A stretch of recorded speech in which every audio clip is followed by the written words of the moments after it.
Workers, അപ്പോൾ നമ്മുടെ Onam examining അടുത്തെത്തിയിരിക്കുകയാണ് അല്ലേ. അപ്പോൾ ഈ ഒരു ടൈം എന്ന് പറയുന്നത് നമുക്ക് വളരെ ഇമ്പോർട്ടൻ്റ് ആയിട്ടുള്ള ഒരു ടൈമാണ്. കാരണം കുറഞ്ഞ ദിവസങ്ങൾ മാത്രമേ നമുക്ക് മുമ്പിലുള്ളൂ. അപ്പോൾ ഈ ഒരു സെഷനിൽ നമ്മൾ ഡിസ്കസ് ചെയ്യാൻ പോകുന്നത് നിങ്ങൾക്ക് സോഷ്യലിൽ ഈ ഒരു ഓണം എക്സാമിന് ഏറ്റവും കൂടുതലായിട്ടും ചോദിക്കാൻ ചാൻസ് ഉള്ള വളരെ important topics from all the chapters. 4 chapter ആണല്ലേ നമുക്ക് എക്സാമിനുള്ളത്. അപ്പോൾ ഈ ഒരു 4 ചാപ്റ്റേഴ്സിൽ നിന്നും ഓരോ ചാപ്റ്ററിൽ നിന്നും ഏത് ക്വസ്റ്റ്യൻസ് ആണ് നിങ്ങൾക്ക് കൂടുതലായിട്ട് ചോദിക്കാൻ ചാൻസ് ഉള്ളതെന്നാണ് മിസ് ഈ ഒരു വീഡിയോയിൽ പറഞ്ഞു വരാൻ പോകുന്നത് കേട്ടോ. അപ്പം നമുക്ക് ഒരൊറ്റ ലക്ഷ്യമുള്ളൂ, അതെന്താണ്? ഫുൾ A+ വാങ്ങാന്നുള്ളത് അല്ലേ. യെസ്, അപ്പോൾ അതിനുള്ള അവസരം ഇപ്പം കഴിഞ്ഞിട്ടില്ല കേട്ടോ. നിങ്ങൾക്ക് ഇതാ ഇനിയും അവസരം മുമ്പിൽ തന്നെയുണ്ട്. അപ്പോൾ നിങ്ങൾക്ക് നമ്മുടെ എഡ്യൂപോഡിൻ്റെ കൂടെ നിന്നിട്ട് ഫുൾ A+ വാങ്ങണമെങ്കിൽ ഇതാ നമ്മുടെ സൂപ്പർ ബാച്ചിൽ ജോയിൻ ചെയ്യാം. ഓക്കെ, അപ്പോൾ ഇപ്പം നമ്മൾ വെറും 2,999 റുപ്പീസിനാണ് നമ്മുടെ സൂപ്പർ ബാച്ച് നിങ്ങൾക്ക് വേണ്ടിയിട്ട് ഈ ഒരു ഓണം എക്സാം ടൈമിൽ പ്രൊവൈഡ് ചെയ്യുന്നത്. അപ്പോൾ ഇനിയും മറക്കണ്ട. അപ്പോൾ ഈ ഒരു ഓപ്പർച്യൂണിറ്റി മിസ് ഔട്ട് ആവാതെ പെട്ടെന്ന് തന്നെ എന്ത് ചെയ്യാം, നമ്മുടെ സൂപ്പർ ബാച്ചിലേക്ക് ജോയിൻ ചെയ്യാം. സൂപ്പർ ബാച്ചിൽ ജോയിൻ ചെയ്താൽ നിങ്ങൾക്ക് സൂപ്പർ ആയിട്ട് തന്നെ എന്ത് ചെയ്യാം, ഓണം എക്സാമിന് ഫുൾ A+ വാങ്ങാൻ പറ്റുന്നതാണ് കേട്ടോ. അപ്പോൾ നിങ്ങൾക്ക് ഇത് അടിപൊളിയായിട്ടുള്ള കേരളത്തിൽ തന്നെ അറിയപ്പെടുന്ന എല്ലാ ടീച്ചേഴ്സും ഇവിടെ എഡ്യൂപോഡിൽ നിന്നിട്ട് നിങ്ങൾക്ക് ക്ലാസ് എടുത്തു തരുന്നതാണ്. പോരാത്തതിന് നമുക്ക് ലൈവ് ക്ലാസ്സസ് ഉണ്ട്, റെക്കോർഡ് ക്ലാസ്സസ് ഉണ്ട്, മെന്റേഴ്സ് ഉണ്ട്. പിന്നെ USSന് പ്രിപ്പയർ ചെയ്യുന്നവരാണെങ്കിൽ നിങ്ങൾക്ക് USS ക്ലാസ്സസും ഇവിടെ എഡ്യൂപോഡ് പ്രൊവൈഡ് ചെയ്യുന്നുണ്ട് കേട്ടോ. അപ്പോൾ ഈ ഒരു ഓപ്പർച്യൂണിറ്റി മിസ് ഔട്ട് ചെയ്യാതെ പെട്ടെന്ന് തന്നെ എന്ത് ചെയ്യുക, നമ്മുടെ ക്ലാസ് 7ലെ സൂപ്പർ ബാച്ചിൽ ജോയിൻ ചെയ്യുക. അതിൻ്റെ എല്ലാ രജിസ്ട്രേഷൻ ലിങ്ക് താഴെ കമന്റ് ബോക്സിൽ പിൻ ചെയ്തിട്ടുണ്ടാവും. ഓക്കെ, അപ്പോൾ പെട്ടെന്ന് രജിസ്റ്റർ ചെയ്യൂ, കാര്യം നേടൂ. Okay, ready. യെസ്, അങ്ങനെയാണെങ്കിൽ നമുക്ക് 4 ചാപ്റ്റേഴ്സിൽ നിന്നുള്ള ഫസ്റ്റ് ചാപ്റ്റർ ഏതാണ്? നമ്മുടെ മിഡീവൽ ഇന്ത്യയാണ് അല്ലേ, മധ്യകാല ഇന്ത്യയാണ്. അപ്പോൾ മധ്യകാല ഇന്ത്യയിൽ നമ്മൾ 2 ടോപ്പിക്സ് ആയിരുന്നു പഠിച്ചിരുന്നത്. ഒന്ന് മുഗൾ റൂളും രണ്ടാമത്തേത് വിജയനഗര റൂളും. അപ്പോൾ ഈ ഒരു മുഗൾ റൂളിലും വിജയനഗര റൂളിലും ഇവിടെ തന്നിരിക്കുന്ന ഓരോ ടോപ്പിക്സും നിങ്ങൾ നല്ല രീതിയിൽ തന്നെ ശ്രദ്ധിക്കേണ്ടതുണ്ട് കേട്ടോ. ഔട്ട് ഓഫ് ദിസ് നമ്മുടെ അക്ബറിന്റെ പോളിസിയെ കുറിച്ചിട്ട് എന്ത് ചെയ്യുക, നല്ല രീതിയിൽ പഠിച്ചു വെക്കുക.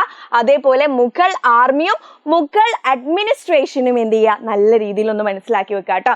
യെസ്, പിന്നെ സാംസ്കാരിക ഏകീകരണം അതിൻ്റെ എക്സാമ്പിൾസ് എന്താണെന്ന് കൂടിയാണ് ഈ ഒരു ചാപ്റ്ററിൽ നിങ്ങൾ കൂടുതലായിട്ടും ഫോക്കസ് ചെയ്തിട്ട് പഠിക്കേണ്ടതുള്ളത്. ആൻഡ് ഓൾസോ എന്ത് ചെയ്യുക, ഇതിൻ്റെ കൂടെ തന്നെ നമ്മുടെ സാമൂഹിക സാമ്പത്തിക നില എങ്ങനെയായിരുന്നു മുഗൾ ഭരണകാലത്ത് എന്നുള്ളത് കൂടി നോക്കി വെച്ചേക്കാം.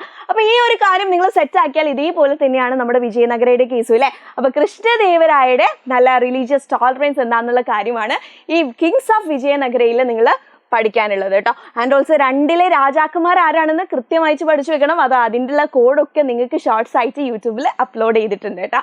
യെസ്, ഇനി ഇവിടെ നിങ്ങൾ നോക്കേണ്ടത് നമ്മൾ മുഗൾ ഭരണത്തിൽ അഡ്മിനിസ്ട്രേഷൻ നോക്കിയ പോലെ തന്നെ വിജയനഗരയിലെയും അഡ്മിനിസ്ട്രേഷൻ നോക്കണം. അതേപോലെ തന്നെ അവരുടെ മതസഹിഷ്ണുത എങ്ങനെയാണെന്നുള്ള കാര്യവും പിന്നെ വിജയനഗരയുടെ സാംസ്കാരിക മാറ്റങ്ങൾ കാര്യങ്ങൾ എന്താണെന്നുള്ളതുമാണ് ഇവിടെ നിങ്ങൾ ഫോക്കസ് ചെയ്തിട്ട് പഠിക്കേണ്ടത്. അപ്പോൾ ഇത്രേ ഉള്ളൂ നമ്മുടെ ഏത് ചാപ്റ്റർ, മിഡീവൽ ഇന്ത്യ എന്ന ചാപ്റ്ററിൽ പഠിക്കാൻ. ഇനി അടുത്തത് ഏതാണ്? മിഡീവൽ ഇന്ത്യ കൾച്ചറൽ മൂവ്മെന്റ്സ് ആണ് അല്ലേ. അപ്പോൾ ഇവിടെയും നമ്മൾ പ്രധാനമായിട്ട് 2 ടോപ്പിക്സ് ആണ് പഠിച്ചത്. ഒന്ന് ഭക്തി മൂവ്മെന്റും സൂഫി മൂവ്മെന്റും. അപ്പോൾ ഭക്തി മൂവ്മെന്റ് സൗത്ത് ഇന്ത്യയിൽ എങ്ങനെയാണ്, നോർത്ത് ഇന്ത്യയിൽ എങ്ങനെയാണ്, അവിടെയുള്ള നമ്മുടെ പ്രധാനമായിട്ടും Tamil Nadu, Karnataka and also Veerashaiva movement നിങ്ങൾ എന്ത് ചെയ്യുക, ഫോക്കസ് ചെയ്തിട്ട് പഠിക്കാം. പിന്നെ നിങ്ങൾ നോക്കേണ്ടത് ഇവിടെ നിന്ന് ഉറപ്പായിട്ടും ചോദിക്കുന്ന ഒരു ക്വസ്റ്റ്യൻ എന്ന് പറയുന്നത് സ്ത്രീകളും ഭക്തി പ്രസ്ഥാനവും. ഓക്കെ, വുമൺ ആൻഡ് ഭക്തി മൂവ്മെന്റ്സ് എന്ന ടോപ്പിക്ക് നിങ്ങൾ നല്ല രീതിയിൽ തന്നെ പഠിക്കണം. കാരണം ഈ ഒരു ടോപ്പിക്കിൽ നിന്നൊരു ക്വസ്റ്റ്യൻ നമുക്ക് എക്സ്പെക്ട് ചെയ്യാൻ പറ്റും. ഓക്കെ, ഇനി സൂഫി പ്രസ്ഥാനത്തിലേക്ക് പോവുകയാണെങ്കിൽ ആരൊക്കെയാണ് ഉള്ളത്, ഇൻവോൾവ് ആയിട്ടുള്ളത് എന്നുള്ള കാര്യമാണ് അവിടെ നിങ്ങൾ ഫോക്കസ് ചെയ്തിട്ട് പഠിക്കേണ്ടത്. അപ്പോൾ ഇത്ര കാര്യമുള്ളൂ എവിടെ പഠിക്കാൻ, 2ാമത്തെ ചാപ്റ്റർ ആയിട്ടുള്ള മിഡീവൽ ഇന്ത്യ കൾച്ചറൽ മൂവ്മെന്റ്സ് എന്ന ചാപ്റ്ററിൽ പഠിക്കാൻ.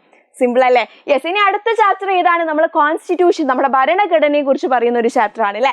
Yes, path and guiding light. അപ്പോൾ ഈ ഒരു ചാപ്റ്ററിൽ എന്തൊക്കെയാണ് പഠിക്കേണ്ടത് അറിയാം? പ്രിക്കോഴ്സർ ടു ദ കോൺസ്റ്റിറ്റ്യൂഷൻ എന്താണ്? കോൺസ്റ്റിറ്റ്യൂഷൻ ടുവേർഡ്സ് ഫ്രെയിമിംഗ് അല്ലെ, രൂപീകരണത്തിലേക്ക് എന്ന് പറയുന്ന ഒരു ടോപ്പിക് നമ്മൾ പഠിച്ചിട്ടുണ്ട്. ആ ടോപ്പിക്ക് നല്ല രീതിയിൽ ഫോക്കസ് ചെയ്യുക. പിന്നെ കോൺസ്റ്റിറ്റ്യൂവന്റ് അസംബ്ലിയുടെ സവിശേഷതകൾ എന്താണെന്ന് നോക്കണം. പിന്നെ നമ്മുടെ ഭരണഘടനയുടെ സവിശേഷതകൾ എന്താണെന്ന് നോക്കണം. സോഴ്സ് ഓഫ് ലോസ്, പോസ്കോ ഒക്കെ നമ്മൾ പറഞ്ഞിരുന്നു, അതെന്താണെന്ന് കൃത്യമായിട്ട് പഠിച്ചു വെക്കുക. പിന്നെ കോൺസ്റ്റിറ്റ്യൂഷന്റെ പ്രവർത്തനങ്ങൾ, പ്രധാനമായിട്ട് കോൺസ്റ്റിറ്റ്യൂഷന്റെ ക്യാരക്ടറിസ്റ്റിക്സും പ്രവർത്തനങ്ങളും ഒക്കെ എന്ത് ചെയ്യുക, ഫോക്കസ് ചെയ്തിട്ട് പഠിക്കുക കേട്ടോ. പിന്നെ നമ്മുടെ കോൺസ്റ്റിറ്റ്യൂഷനിലെ അമെൻമെന്റ് അല്ലെ, ഭേദഗതി എങ്ങനെയാണെന്നും പറഞ്ഞിട്ടുണ്ട്. ആ ഒരു ടോപ്പിക് കൂടിയാണ് നിങ്ങൾ ഇവിടെ കൂടുതൽ ഫോക്കസ് ചെയ്തിട്ട് പഠിക്കേണ്ടത്. ഇനി അടുത്തത് ഏതാണ്? നമ്മുടെ 4ാമത്തെ chapter from injustice to justice, അനീതിയിൽ നിന്ന് നീതിയിലേക്ക് എന്ന് പറയുന്ന ചാപ്റ്റർ ആണ് അല്ലേ. അപ്പൊ ഇത് 4ാമത്തെ ചാപ്റ്റർ ആയതുകൊണ്ട് എല്ലാവരും ചോദിക്കുന്നുണ്ട് അത് പഠിക്കേണ്ട ആവശ്യമുണ്ടോ എന്നുള്ളത്. പക്ഷെ ഇതിൽ നിന്നും നമുക്ക് ക്വസ്റ്റ്യന് കുറച്ചൊക്കെ എക്സ്പെക്ട് ചെയ്യാം കേട്ടോ. അപ്പോൾ ഇത് നിങ്ങൾ മൊത്തത്തിൽ ഒഴിവാക്കരുത്. പക്ഷേ ഫസ്റ്റ് 3 ചാപ്റ്റേഴ്സ് പഠിച്ചതിന് ശേഷം എന്ത് ചെയ്യുക, കുറച്ച് ഫോക്കസ് കൊടുത്തിട്ട് 4th ചാപ്റ്റർ പഠിക്കാം. ഓക്കെ, യെസ്, അപ്പൊ ഇവിടെ നിങ്ങൾ പഠിക്കേണ്ടത് എന്തിനെ കുറിച്ചാണ്? മാർജിനലൈസേഷൻ എന്താണെന്ന് കൃത്യമായിട്ട് മനസ്സിലാക്കി വെക്കണം. പിന്നെ who faces marginalisation in the society, ആരൊക്കെയാണ് സമൂഹത്തിൽ അരികുവൽക്കരണം നേരിടുന്നത് എന്ന ടോപ്പിക് നിങ്ങൾ മനസ്സിലാക്കി വെക്കുക. And also why did our constitution completely prohibit discrimination, അല്ലെ, എന്തിനാണ് നമ്മുടെ ഭരണഘടന വിവേചനങ്ങളെ പൂർണ്ണമായും നിരോധിച്ചത്? ഇതും വളരെ ഇമ്പോർട്ടന്റ് ആയിട്ടും ഈ ഒരു ചാപ്റ്ററിൽ നിന്ന് ചോദിക്കുന്ന ഒരു ക്വസ്റ്റ്യൻ ആണ് കേട്ടോ. അപ്പൊ ഇത്രയും കാര്യങ്ങളാണ് ഈ ഒരു 4 ചാപ്റ്റേഴ്സിൽ നിന്നും നിങ്ങൾ ഫോക്കസ് ചെയ്യേണ്ടത്. അപ്പൊ ഇത്രയും പഠിച്ചാൽ തന്നെ നമുക്ക് നമ്മളുടെ ഫുൾ A+ എന്ന ഡ്രീം അച്ചീവ് ചെയ്യാൻ പറ്റും കേട്ടോ. അപ്പൊ വീണ്ടും മിസ് ഓർമ്മപ്പെടുത്താണ്, നമ്മുടെ ക്ലാസ് 7ന്റെ സൂപ്പർ ബാച്ചിൽ ജോയിൻ ചെയ്യാൻ നിങ്ങൾക്ക് ഇനിയും അവസരമുണ്ട്. വെറും 2,999 rupeesനാണ് ഈ ഒരു ബാച്ച് നിങ്ങൾക്ക് വേണ്ടിയിട്ട് പ്രൊവൈഡ് ചെയ്യുന്നത് കേട്ടോ. അപ്പൊ നമ്മുടെ ഡ്രീം ആയിട്ടുള്ള ഫുൾ A+ അച്ചീവ് ചെയ്യാൻ നിങ്ങൾ എല്ലാവരും എജുപോണിന്റെ കൂടെ നിൽക്കുമെങ്കിൽ എല്ലാവരും താഴെ കമന്റ് ബോക്സിൽ റെഡി എന്ന മിസ്സിന്റെ ഫേവറേറ്റ് ഫ്ലവർ ആയിട്ടുള്ള മഞ്ഞ പൂക്കളുടെ കൂടെ കമന്റ് ചെയ്യുക. Okay, then bye.